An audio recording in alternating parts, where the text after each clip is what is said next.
খেতাম, আমি তো কখনো সিগারেট খেতাম না আঙ্কেল, এটা ভুল হয়ে গেছে, মাফ করে দেন আঙ্কেল। তোমাকে ক্ষমা করা যাবে না। আর আমি তোমার বন্ধুদের নামেও তোমার বাবার কাছে নালিশ করব। বাবাকে বলবেনই? হ্যাঁ অবশ্যই। শিওর বলবেন? অবশ্যই। মাফ করা যায় না? না, কোনো মাফ করা যায় না? কোনোভাবে না। যদি আর কোনদিন সিগারেট না খাই তাও মাফ করা যায় না? না। ঠিক আছে আঙ্কেল। ঠিক আছে মানে? মামা একটা সিগারেট দাও। আচ্ছা এদিকে আসো, এদিকে আসো। আশ্চর্য, তুমি আবার একটা না দুইটা সিগারেট ধরিয়েছো। শামীম মামা, মামা এই যে সিগারেট যে খাইতেছি এটা বিল কে দেয়? আমার বাপ? আপনার আব্বা? অন্য কারো বাপের টাকা তো খাই না, তাহলে মানুষের তো গায়ে লাগে কেন বুঝি না তো। এই ছেলে, এই কথাগুলো কাকে বলছো, কোন উদ্দেশ্যে বলছো?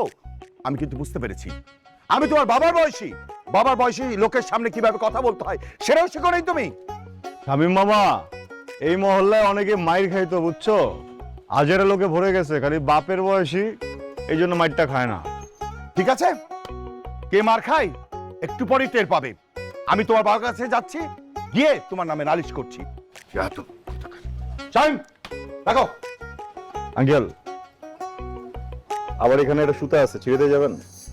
ওর আব্বার সামনে যে কি বলবেন, ছেলের সাথে দেখা হয়েছিল কিচ্ছু ছিঁড়তে পারেন নাই? কথাকার